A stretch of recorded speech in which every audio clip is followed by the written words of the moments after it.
بسم اللہ الرحمن الرحیم۔ ایک واقعہ موجود ہے کہ کسی عرب کی ایک باندی تھی، یعنی لوٹی تھی، باندی تھی، تو اس گھر کے اندر ایک لڑکی کی شادی ہوئی۔ وہ نئی نئی دلہن تھی اور اس نے سرخ چمڑے کا ایک ہار پہنا ہوا تھا، تو وہ ہار کہیں گر گیا، چیل اڑ رہی تھی۔ اس نے سمجھا کہ یہ گوشت ہے، کیونکہ سرخ چمڑا تھا، اس نے گوشت سمجھا اور وہ چیل اس ہار کو اٹھا کر لے گئی۔ گھر والے اس ہار کی تلاشی میں لگے، اس کو تلاش کرنے لگے اور اس باندی پر انہوں نے الزام لگا دیا کہ کسی نے ہار چرایا ہے۔ عمومی طور پر یہی ہوتا ہے معاشرے کے اندر کہ جس کو کمزور سمجھا جاتا ہے اور جو خستہ حال بیچارہ ہوتا ہے تو اسی پر ہی الزام لگائے جاتے ہیں۔ بڑوں پر تو الزام کو نہیں لگاتا، جو صاحب اقتدار ہو، صاحب مال ہو اور صاحب وجاہت ہو۔ چنانچہ اس باندی پہ الزام لگا دیا گیا اور وہ لوگ اس کو سزائیں دینے لگے، اس کو اذیتیں پہنچانے لگے اور اس کی ہر طرح سے تلاشی لی گئی، یہاں تک کہ اس کی شرمگاہ کی تلاشی لی گئی اور وہ سب لوگ اس کے لیے جمع تھے اور وہ اس کو پریشان کر رہے تھے، اذیتیں دے رہے تھے۔ اتنے میں وہی چیل جس نے وہ ہار اٹھایا تھا ان کے سر کے اوپر وہ چکر لگانے لگی اور پھر اس نے وہ ہار اوپر سے گرا دیا۔ وہ ہار اوپر سے گرا تو اس باندی نے انہیں کہا، دیکھو یہ ہے وہ ہار جس کی وجہ سے تم مجھے اذیتیں دے رہے ہو اور جس کی وجہ سے تم نے مجھ پر الزام لگایا ہے۔ چنانچہ وہ ہار مل گیا اور پھر وہ باندی اس خاندان کو چھوڑ کر نبی کریم صلی اللہ علیہ وسلم کی بارگاہ میں حاضر ہوئی اور اس نے اسلام قبول کر لیا اور مسجد نبی شریف کے احاطے کے اندر چھوٹا سا مقام اس کے لیے بنایا گیا جس کے اندر وہ رہا کرتی تھی۔ حضرت عائشہ صدیقہ رضی اللہ تعالی عنہا فرماتی ہیں کہ وہ وقتاً فوقتاً میرے پاس آیا کرتی اور میرے پاس بیٹھ کر وہ باتیں کیا کرتی تھی اور جب وہ فارغ ہوتی تو آخر میں وہ یہ شعر پڑھا کرتی تھی، وَيَوْمَ الْبِشَارِ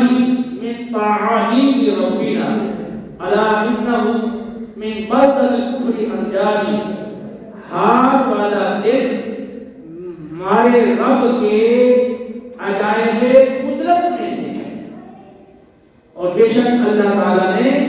مجھے کفر کے ملک سے نجات دی۔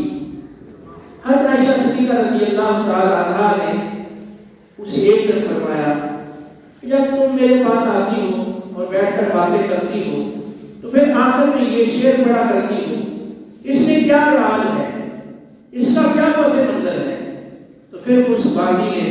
وہ سارا واقعہ جو اس کے ساتھ پیش آیا، وہ سارا ماجرا اس کو سنایا۔ اب ہم غور کریں کہ وہ باندی بیچاری بے قصور تھی، اس نے تو چوری نہیں کی تھی، اس نے تو ہار نہیں چرایا تھا، وہ ہار تو چیل اٹھا کر لے گئی، لیکن اس بیچاری پر الزام لگایا گیا، اس کو اذیتیں دی گئی، تکلیفیں دی گئی اور اس کو برا بھلا کہا گیا اور بعد میں ظاہر ہو گیا کہ یہ بیچاری بے قصور ہے اور ہاتھ کو چیل اٹھا کر لے گئی تھی۔ تو اسی طرح ہوتا ہے کہ آدمی کسی کو چور سمجھ بیٹھتا ہے، کسی کو اور کسی جرم کا مرتکب سمجھ بیٹھتا ہے اپنے گمان کی بنیاد پر یا کسی کی خبر دینے کی بنیاد پر، پھر بعد میں پتہ چلتا ہے کہ میرا گمان غلط تھا یا جو مجھے خبر پہنچائی گئی وہ خبر غلط تھی۔ لیکن اگر اس نے اپنے گمان کے مطابق یا پہنچنے والی خبر کے مطابق کوئی رد عمل ظاہر کر دیا تو بعد میں اس کو اس پر ندامت اور شرمندگی اٹھانا پڑتی ہے اور بعد وقت بندہ اتنا بڑا رد عمل ظاہر کر بیٹھتا ہے کہ اس کی تلافی کی کوئی صورت باقی نہیں رہتی۔ اسی طرح صحیح بخاری اور صحیح مسلم کے اندر ایک اور روایت ہے، حدیث پاک میں ہے، رسول اللہ صلی اللہ علیہ وسلم نے اس کو بیان فرمایا، ایک خاتون اپنے بچے کو دودھ پلا رہی تھی، بچہ دودھ پی رہا تھا تو قریب سے ایک شخص گزرا جس نے بہترین لباس زیب تن کیا ہوا تھا اور ایک بہترین سواری پر سوار تھا. تو اس عورت نے کہا کہ اے اللہ میرے اس بچے کو اس آدمی جیسا بنا دے, کیونکہ اس نے تو ظاہری وہ صورتحال دیکھی کہ بڑا خوبصورت نوجوان ہے اور بہترین سواری پہ سوار ہے, بہترین لباس ہے اور شان و شوکت کے ساتھ جا رہا ہے. تو ظاہری جو صورتحال دیکھی اس کے مطابق اس نے اللہ کی بارگاہ میں دعا مانگی کہ اے اللہ میرے اس بچے کو اس جیسا بنا دے. تو وہ بچہ دودھ پی رہا تھا, اس نے فوراً دودھ چھوڑا اور اس نے اس آدمی کی اور نگاہ اٹھا کر دیکھا اور پھر وہ بچہ بولا, اس نے کہا کہ اے اللہ مجھے اس جیسا نہ بنانا. پھر کچھ دیر ہوئی تو ان کا گزر ایسی جگہ سے ہوا کہ جہاں کچھ لوگ جمع تھے اور ایک باقی کو ایک لوٹی کو وہ مار رہے تھے, اس کو برا بھلا کہہ رہے تھے اور اس کو مار رہے تھے اور ساتھ یہ کہہ رہے تھے تم نے چوری کی ہے, تم نے زنا کیا ہے. اور وہ باقی آگے سے کہتی تھی حسبی اللہ و نعم الوکیل.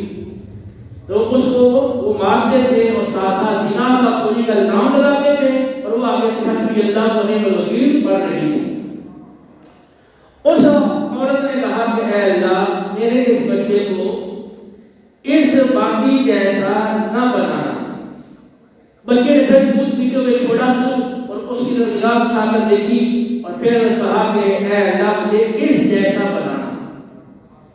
تو اس عورت نے کہا اپنے بچے کو کہ اے سارے بڈھے کیا وجہ ہے, میں نے ایک آدمی بہترین سواری پر بہترین لباس پہن کے گزرا اور میں نے کہا کہ اے اللہ میرے بچے کو اس جیسا بنانا, تو تو نے کہا کہ مجھے اس جیسا نہ بنانا. اور اب یہ باقی کو لوگ مار رہے ہیں, مار پیٹ کر رہے ہیں, گالیاں دے رہے ہیں اور کہہ رہے ہیں کہ تم نے چوری کی ہے, تم نے زنا کیا ہے, اب تو کہہ رہے ہیں مجھے اس جیسا بنا دینا. تو اس بچے نے کہا کہ دراصل وہ پہلے آدمی جو ہمارے پاس سے گزرا تھا, عمدہ سواری پہ سوار تھا اور بہترین لباس پہنا ہوا تھا, وہ ظالم شخص تھا, وہ ظالم آدمی تھا. اس لیے میں نے کہا کہ اے اللہ مجھے کس جیسا نہ بنانا, مجھے ظالم نہ بنانا.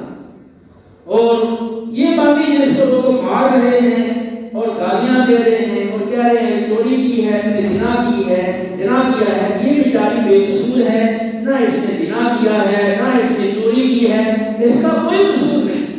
اور یہ اس کو بلا وجہ مار رہے ہیں اور یہ بیچاری حق پر ہے اور یہ لوگ غلطی پر ہے. اس لیے میں نے کہا کہ یا اللہ مجھے اس جیسا بنا. اور حدیث پاک میں ہے کہ ایک بچوں نے شیر خاکی کے اندر کلام کیا اور میں سے ایک بچہ یہ ہے.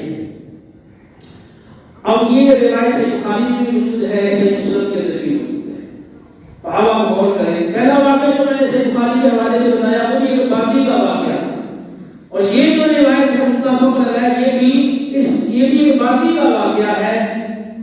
پہلا جو واقعہ تھا اس میں چوری کا الزام تھا اور اس میں چوری کا بھی الزام ہے, ساتھ ساتھ زنا کا بھی الزام ہے اور اس میں اس کے مارنے کا بھی ذکر ہے کہ لوگ اس کو مار بھی رہے تھے اور برا بھلا بھی کہہ رہے تھے.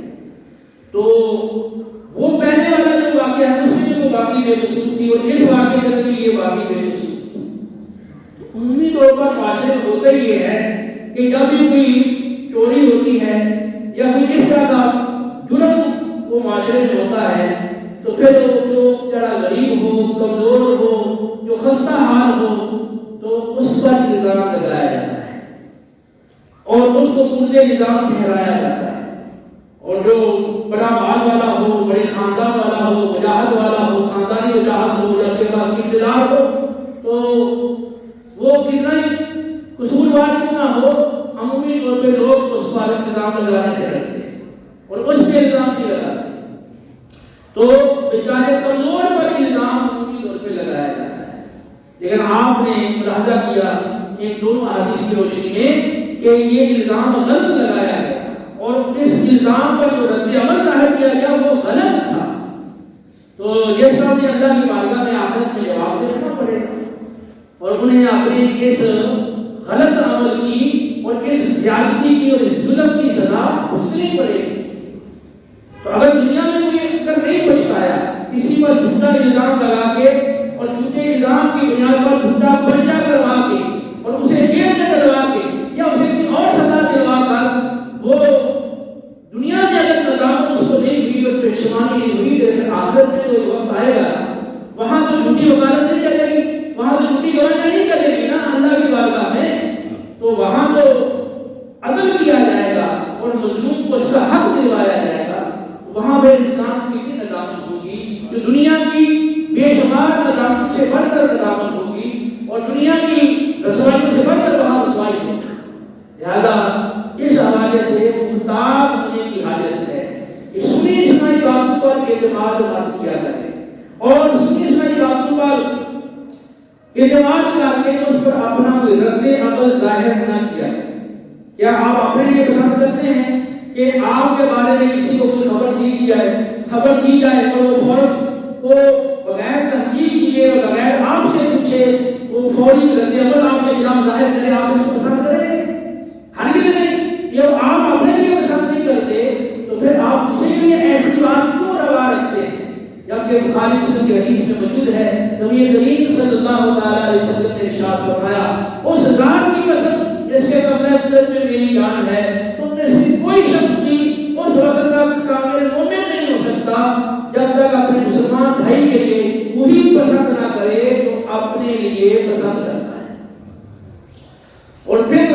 یہ ایسی بہترین تعلیم ہے، ایسا سنہری اصول ہے اور ایسا اہم اصول ہے کہ اگر کسی ملک میں، کسی قوم میں، کسی خاندان میں، کسی مقام پر، کسی معاشرے میں اگر اس قانون کی پابندی کی جائے اور اس تعلیم میں عمل کیا جائے، اس ہدایت پر عمل کیا جائے کہ سنی سنائی بات پر اعتماد نہ کیا جائے اور کوئی بات ہوتی بغیر تحقیق کے اس پر رد عمل ظاہر نہ کیا جائے تو یقیناً ایسا معاشرہ اور ایسی قوم، ایسا خاندان، ایسا ملک وہ سلامتی والا ہوگا، وہ امن کا گہوارہ ہوگا، وہاں فتنے اور فساد اور جھگڑے اور لڑائیاں نہیں ہوں گی۔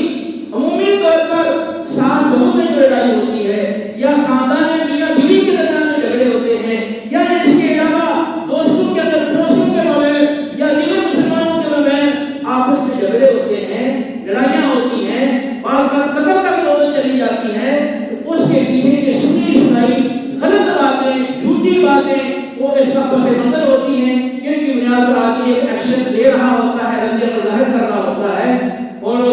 بعض بات دنیا میں بھی تسلیم ہو جاتی ہے کہ یہ بات غلط تھی، اس پر ہم نے یہ رد عمل ظاہر کر دیا اور بعض بات دنیا میں ظاہر نہیں ہوتا لیکن آخرت میں وہ ظاہر ہو جائے۔ جو سچا اللہ کا خوف رکھنے والا ہے، جس کو آخرت کا ڈر ہے، آخرت کے عذاب کا ڈر ہے، اللہ کی بارگاہ میں پیشی کا خوف ہے، اپنے محاسبے کا آخرت میں خوف ہے، یقیناً وہ شخص سنی سنی بات پہ اعتماد کر کے کسی کے خلاف کوئی ایکشن نہیں لے گا۔ شریعت نے ہمیں بہترین اصول دیے ہیں، اس میں سے ایک اصول یہ بتایا گیا کہ جب تمہیں کوئی فاسد خبر دیتا ہے تو فوراً اس پہ اعتماد کر کے اپنا رد عمل ظاہر نہ کرو، پہلے تحقیق کرو، کہیں ایسا نہ ہو کہ تم لا علمی میں، جہالت میں، انجانے میں تم کسی قوم کو، کسی شخص کو، کسی فریق کو کوئی نقصان پہنچا بیٹھو، اور جانی نقصان، مالی نقصان، اس کے علاوہ اس کی عزت کو نقصان پہنچانا، کسی قسم کا بھی کوئی نقصان تو اس کو پہنچا بیٹھو، پھر بعد میں پتہ چلے کہ میں نے تو غلطی کی، یہ خبر جو مجھے پہنچی تھی یہ غلط تھی، پھر تمہیں ندامت اٹھانی پڑے، شرمندگی اٹھانی پڑے، معذرت کرنی پڑے، معافی مانگنی پڑے، تو یا آخرت میں اس کا عذاب بھگتنا پڑے، تو اس سے بہتر یہ ہے کہ سنی سنائی باتوں کے اعتماد نہ کرو۔ اس حوالے سے میڈیا میں آپ دیکھ رہے ہیں کتنی جھوٹی باتیں اخباروں کے اندر اور سوشل میڈیا پہ، پھر ٹی وی کے اوپر، اور یہ پورا جو صحافت کا شعبہ ہے تو اس کا کوئی وہ ہے نہیں کہ کوئی قانون ہو اس کا اور کوئی پکڑ کر ہو اور غلط خبر چھاپی جائے یا غلط خبر سے نشر کی جائے، اس پہ پکڑ ہو، مواخذہ ہو، کوئی سزا ہو، ایسا کوئی قانون ہی نہیں ہے۔ اس لیے لوگ یہاں اپنے مفادات پیش نظر رکھتے ہیں، کسی صحافی کو یا کسی اینکر کو آپ پیسے دے دیں تو مرضی سے کہلوا دیں، اپنے جسے آپ کا دعوت ہے، جسے آپ کو ناراضی ہے اس کے بارے میں تو آپ کہلوانا جائے کہلوا دیں۔ تو آپ یہ ہمارا معاشرہ اس ڈگر پہ، اس روش پہ کر رہا ہے اور اس کے شراب بھی ظاہر ہو رہے ہم دیکھ رہے ہیں۔ تو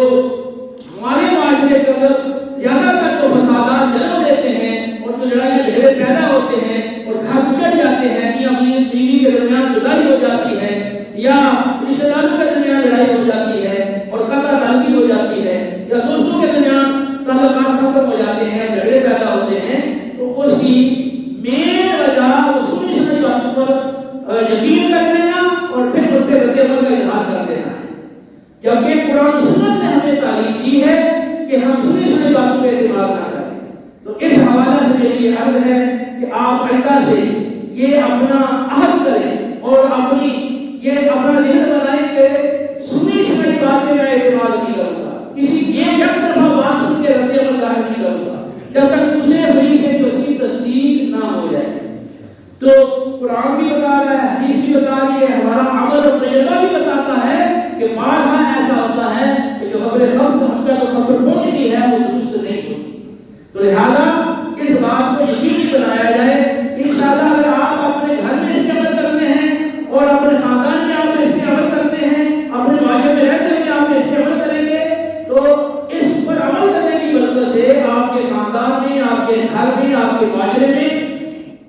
امن اور سلامتی اور خوشحالی آئے گی اور بہتری آئے گی اور تعلقات خوشگوار ہوں گے۔ اور یہ جو لڑائیاں جھگڑے فتنے فساد ہیں تو جب اس کی بنیاد ختم ہو جائے گی یہ چیزیں بھی ختم ہو جائے گی۔ اس حوالے سے ہر شخص کی ذمہ داری ہے سنی سنی باتوں کو نہ آگے فارورڈ کریں، نہ موبائل کے ذریعے، نہ سوشل میڈیا کے آگے پھیلائیں، نہ زبان سے آگے پھیلائیں، اور ایسی باتوں سے اجتناب کریں جب تک کوئی تصدیق نہ ہو اور شریعت کا تقاضا نہ ہو وہ بات آگے نہ پھیلائی جائے۔ اللہ تعالیٰ ہمیں عمل کی توفیق دے۔ وما علینا